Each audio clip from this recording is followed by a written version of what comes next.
Welcome back ناظرین. اس وقت ہمارے ساتھ ہیں نون لیگ کے سینئر رہنما، سینئر نائب صدر اور پاکستان کے سابق وزیر اعظم جناب شاہد خاقان عباسی صاحب. شاہد صاحب، ہم آپ کو سینئر نائب صدر نون لیگ کے اب کہہ سکتے ہیں کہ نہیں کہہ سکتے، چونکہ ویب سائٹ کے اوپر تو آپ کو سینئر نائب صدر ہی کہا گیا ہے. جی، آپ کچھ بھی کہہ سکتے ہیں، ویب سائٹ کچھ بھی کہہ سکتی ہے، لیکن میں نے استعفیٰ دے دیا اس پوزیشن سے.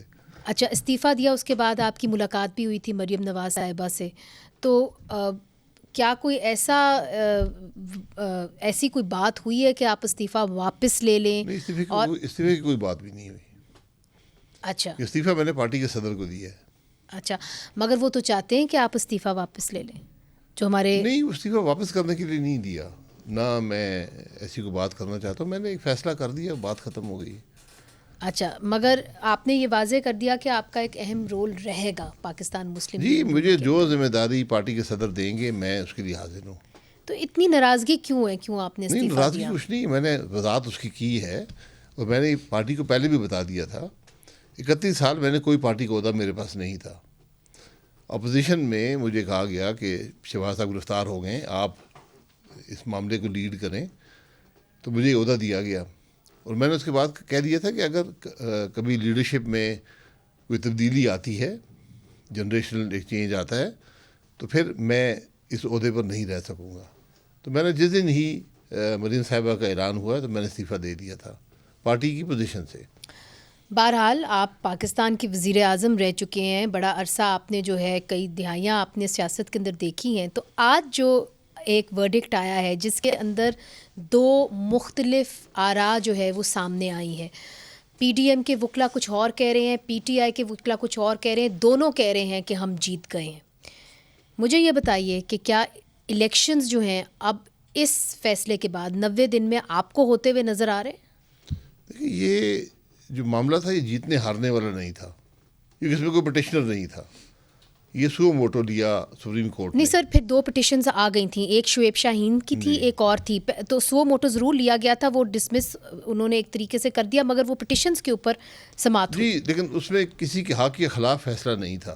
یہ وضاحت تھی، 3 پوائنٹس آف ویو تھے، اور ایک چوتھا ایڈ کیا گیا تھا کہ پہلا یہ تھا کہ ڈیٹ دینا کس کی ذمہ داری ہے، پھر دوسرا تھا کہ الیکشن کمیشن کی کیا رول ہوگا، وہ ہونا چاہیے، فیڈرل گورنمنٹ کا کیا فیڈرل گورنمنٹ کا کیا ہوگا، اور چوتھا یہ تھا کہ اسمبلی صحیح تحلیل ہوئی یا نہیں ہوئی. تو جو آج کی اب وہ ججمنٹ بھی آئی ہے وہ بھی ایک ابہام کا شکار ہے، کیونکہ 2 ججز نے وہاں پر ڈسینٹ کیا ہے اور ایک اختلافی نوٹ بھی ڈالا ہے. اور یہ جو بینچ ہے اس کے 2 ججز پہلے ہی اختلاف کر کے انہوں نے کہا تھا یہ تو ہم تو اس کو آرڈر نہیں دے سننا کے الگ چاہتے. ہوئے ہیں. جی، آرڈر دے کے علیحدہ ہو گئے. تو یہ بدقسمتی ہے کہ ہماری ایک لمبی تاریخ ہے سپریم کورٹ کے معاملات کی، جہاں پر جو ڈیسیشنز ہیں ان کے اندر بے انتہا ابہام ہے.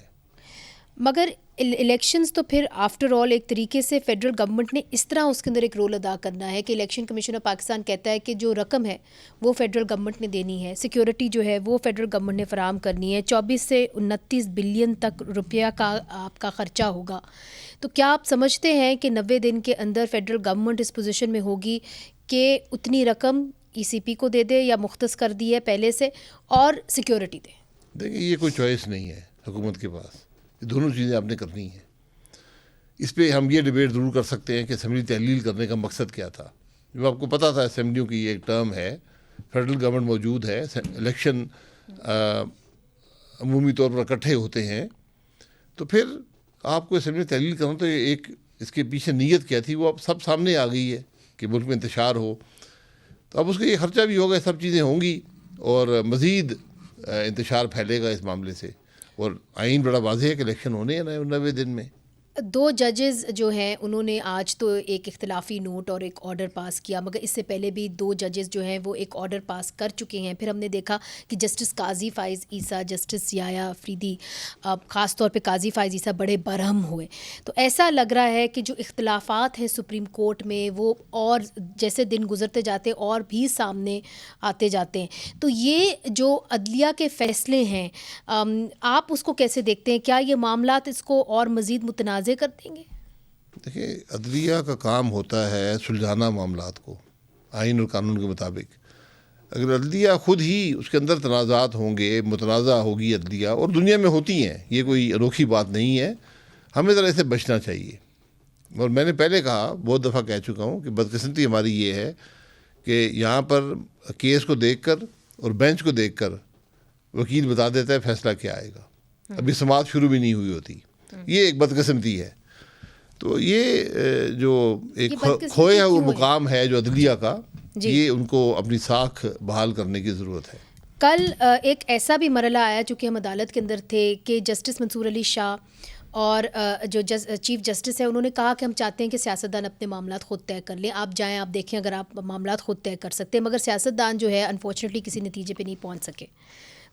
پرانے زمانوں کے اندر نوابزادہ نصر اللہ صاحب ہوتے تھے، وہ سیاستدانوں کو جوڑ کے بیٹھ جاتے تھے. آپ نے بھی ایک کاوش شروع کی ہے، ایک کاوش ہے آپ کی ری امیجننگ پاکستان. کیا آپ سمجھتے ہیں کہ وہ ایک ایسا پلیٹ فارم ہے جہاں پہ میاں نواز شریف صاحب، مریم نواز صاحبہ اور عمران خان صاحب اکٹھے مل کے قومی ایشوز کے اوپر بیٹھ سکتے؟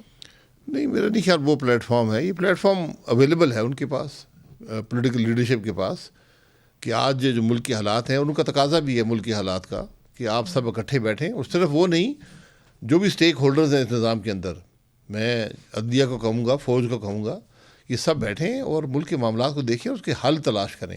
ہم نے جو پلیٹ فارم ہے، یہ چند دوستوں نے 5-6 مہینے پہلے یہ بات کی کہ بھائی جو ملک کے معاملات ہیں، عوام کی تکلیف ہے، ان کی بات تو نہ پارلیمان میں ہو رہی ہے نہ صوبائی اسمبلی میں ہو رہی ہے، تو کچھ ایسی جگہ ہونی چاہیے جہاں ان مسائل کی بات کی جائے، ان کے حل کی بات کی جائے. تو یہ ہم نے سلسلہ شروع کیا ہے، اور اب اس کی تیسرا پروگرام میں انشاءاللہ 11 تاریخ کو کراچی میں ہوگا. تو آپ نہیں سمجھتے کہ یہ ایک ایسا پلیٹ فارم ہے جہاں پہ تمام سیاسی جماعتیں جو ہیں وہ آ سکتی ہیں، جس کے اندر eventually you can have it a bigger platform? چونکہ یہ بات آپ کافی عرصے سے کریں، اور اگر آپ دیکھتے ہیں کہ اگر کسی نے سر جوڑ کے آفٹر آل الیکشنز ہونے، سینسس ہونا ہے، ڈی لیمیٹیشنز ہونی ہے، سیاستدانوں کو اکٹھے بیٹھنا تو ہے ایٹ سم پوائنٹ. کون کرے گا؟ جی، بیٹھنا ہے، ضرورت ہے. اور آج جو معاشی حالات ہیں، جو ملک کے سیاسی حالات ہیں، ان کا تقاضا ہے، عوام کا تقاضا ہے کہ ہمارے معاملات کو حل کیا جائے، ورنہ عوام کسی کو معاف نہیں کریں گے. یہ بات الیکشنوں سے، سیاست سے بالا ہے. اور یہ بدقسمتی ہے کہ ہمارے ملک میں آج سیاست نفرت اور دشمنی میں تبدیل ہو گئی ہے، اور ایک دوسرے کو نیچا دکھانے کی، حد تک کرنے کی، جیل میں ڈالنے کی، الزامات لگانے کی، یہ تماشا لگا ہوا ہے. عوام کی تکالیف کی بات نہ کوئی کرتا ہے، نہ ان کے حل کی بات کوئی کرتا ہے. مگر اس کے اندر انفارچونیٹلی آپ کی پارٹی بھی شامل ہے. ابھی حال ہی میں مریم نواز صاحبہ نے تنقید کی ہے عدلیہ کے اوپر، اور ظاہر ہے عمران خان صاحب کے اوپر. میں وہ دکھاتی ہوں کہ انہوں نے کیا کہا ہے، پھر اسے آپ کا ریاکشن اس کے اوپر لیتے ہیں. دکھائیے. پہلے ترازو کے دونوں پلڑے برابر کیے جائیں گے. پہلے بے گناہ نواز شریف کو ہونے والی غلط سزائیں ختم ہوں گی، اور پھر جس کا سر سے پیر تک ہر بال چوری اور ڈکیتی میں ڈوبا ہوا ہے، پہلے اس کو انصاف کے کٹہرے میں کھڑا کریں گے، پھر الیکشن ہوگا. پہلے جو تو یہ جو کہہ رہی ہیں کہ جی پہلے عمران خان کو کٹہرے میں کھڑا کیا جائے گا، پھر لیٹر آن انہوں نے یہ بھی کہا کہ جب تک میاں نواز شریف صاحب کے کیسز ہیں اور جب تک وہ ختم نہیں ہوتے تب تک الیکشنز نہیں ہوں گے. کیا یہ صرف جلسے کے حد تک کی تقاریر تھی، یا آپ سمجھتے ہیں کہ یہ ایک پاکستان مسلم لیگ نون کی اسٹریٹجی ہے؟ دیکھیں، اسٹریٹجی، ہر سیاسی جلسہ ایک اسٹریٹجی کا نتیجہ ہی ہوتا ہے. لیکن یہ باتیں جلسوں میں ایک پولیٹیکل کانٹیکس میں کی جاتی ہیں. یہ آپ اس کو بالکل الفاظ کے مطابق اگر لے لیں تو پھر وہ شاید قانونی طور پہ ممکن نہ ہو. چونکہ میاں صاحب واپس نہیں آ رہے، اور اب تو ان کے میاں صاحب آ جائیں گے. طبیعت بھی بالکل علاج کی بات ہے، طبیعت اور کی 2 پروسیجر جہاں تک مجھے علم میں باقی ہیں، طبیعت ان کی بحال نہیں ہے. اس کا کوئی گٹھ جوڑ اس سے نہیں ہے کہ جی جب ان کے خلاف کیسز ختم ہوں گے تبھی وہ آئیں گے؟ جی اس سے کوئی تعلق نہ، میرا خیال ہے ہونا چاہیے، نہ ہو سکتا ہے. ٹھیک ہے، کیونکہ قانون کا اپنے تقاضے ہیں، میاں صاحب کی صحت کے اپنے تقاضے ہیں. مریم نواز صاحبہ نے ایک اور بات کی، انہوں نے جنرل فیض کے حوالے سے بات کی. انہوں نے کہا کہ ابھی تک جو ہے جنرل فیض جو ہیں وہ عمران خان صاحب کو پروٹیکٹ کر رہے ہیں، کہ وہ چکوال کے اندر بیٹھے ہوئے ہیں اور وہاں سے سارے تانے بانے جو ہیں وہ جوڑ رہے ہیں.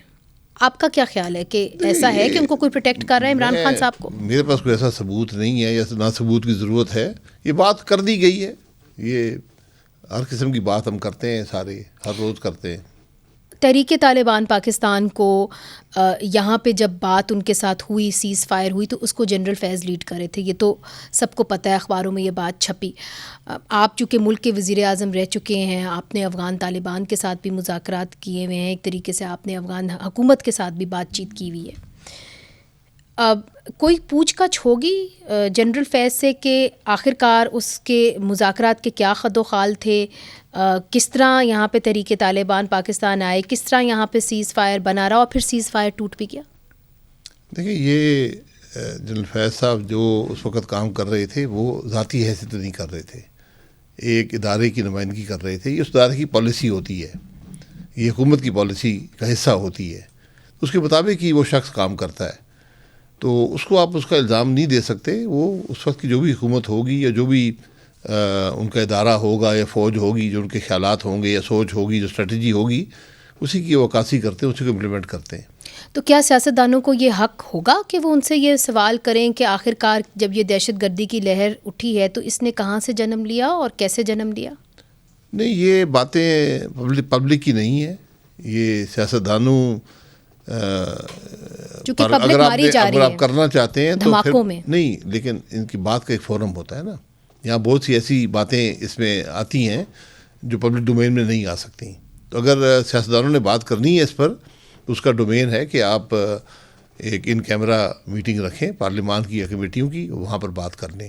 ورنہ یہ کام حکومت نپٹاتی ہے کہ کیسے ان چیزوں پر نظر ثانی کرنی ہے یا ان کو دیکھنا ہے کہ ماضی میں کیا ہوا، جو فیصلے ہوئے کیوں ہوئے، کیسے ہوئے، ان کا کیا اثر ہوا، اب ان فیصلوں سے کیا سبق حاصل کرنے ہیں. یہ ایک کنٹینیوس پروسیس ہوتا ہے. ایک امید تھی یونائٹڈ گورنمنٹ سے کہ جب آپ لوگ آئیں گے حکومت کے اندر تو یہ امید کی جا رہی تھی کہ صحافیوں کے اوپر مقدمے نہیں بنیں گے. کل ہم نے دیکھا جوڈیشل کمپلیکس کے باہر کہ کس طرح جو کورٹ رپورٹرز ہیں ان کو بے دردی سے پولیس نے مارا، پھر مقدمے بھی بنے کچھ صحافیوں کے اوپر. تو ایک امید کی جا رہی تھی کہ اس طرح کے مقدمے نہیں بنیں گے. پھر ہم نے دیکھا کہ کیس طرح ریٹائر جنرل امجد شعیب صاحب کے اوپر بھی سیکشن 505 153 کے تحت جو ہے مقدمے بنے. تو آپ ایک اہم رکن ہیں، ایک طریقے سے ریپرزینٹ کرتے ہیں پاکستان مسلم لیگ نون کو. کیا یہی آپ کی اسٹریٹجی رہے گی یا آپ سمجھتے ہیں کہ اس کے اوپر نظر ثانی کی ضرورت ہے؟ نہیں، کوئی اسٹریٹجی نہیں ہوتی. جو کچھ عدالت کے باہر ہوا افسوسناک ہے. یہ ایسے موقع پہ ہو جاتا ہے بدقسمتی سے. وہاں پر کچھ اشتعال ہوتا ہے، کچھ ایسی باتیں ہوتی ہیں. اتنی بے دردی سے ویسے پی ٹی آئی کے ورکرز کو نہیں پیٹا گیا جس طرح کہ ہمارے صحافیوں کو پیٹا جاتا ہے. جی بالکل، میں یہی کہہ رہا ہوں کہ یہ پولیس جو ہوتی ہے وہ پارٹی کی نہیں ہوتی، وہ حکومت کا ادارہ ہے. وہ نہ ہم نے بھرتی کی ہے، نہ یہ جو کم از کم میں تو وہاں موجود نہیں تھا، لیکن جو ویڈیوز میں نے دیکھی ہیں یقیناً بالکل یہ غلط ہوا ہے. اس کی کوئی ضرورت نہیں تھی. اگر کسی نے کچھ کیا ہے آپ اس کو اریسٹ کر سکتے تھے، اس سے بہت کم بھی کوشش کر کے. یہ ایک بڑا عجیب سا واقعہ ہے. صحافیوں کو اریسٹ کرنا شاید کوئی اچھی بات نہ ہو، اگر وہ وہاں پہ تو بیچارے اپنی صرف رپورٹنگ کرنے ہی گئے تھے. نہیں، رپورٹنگ نہیں، وہاں دیکھیں یہ تو وہاں سے پوچھیں نا وہاں کیا ہوا یا نہیں ہوا. صحافی بھی انسان ہے نا، غلطی ہو جاتی ہے. گئے تھے جی کورٹ رپورٹر جن کی وہاں پہ ڈیوٹی لگی ہوئی تھی، وہ وہاں پہ اس لیے موجود تھے تاکہ رپورٹنگ کر سکیں. نہیں بالکل، میں کسی کو نہ ڈیفینڈ کرنا چاہتا ہوں، نہ کسی پر الزام لگانا چاہتا ہوں، لیکن اس کو دیکھ لیں وہاں پر کیا ہوا. اور کوئی ایسی اشتعال نہیں ہوتا رپورٹرز کی طرف سے کہ آپ کسی کو اس طرح ٹریٹ کر سکیں. یہ مناسب بات نہیں ہے اور یہ بڑے دکھ کی بات ہے کہ یہ واقعہ پیش آیا. اور جنرل امجد شعیب کو جو اریسٹ کیا گیا ان کا مجھے پتہ نہیں ہے. امجد شعیب صاحب کو میں جانتا ہوں، کیوں اریسٹ کیا گیا، کس نے کمپلینٹ کی، مجھے اس کا علم نہیں ہے. ٹھیک ہے، بہت بہت شکریہ جناب شاہد خاقان عباسی صاحب، آپ نے ہمیں انٹرویو دیا. تو ناظرین آج کے لیے اتنا ہی. منیز جہانگیر کو اجازت دیجیے. خدا حافظ.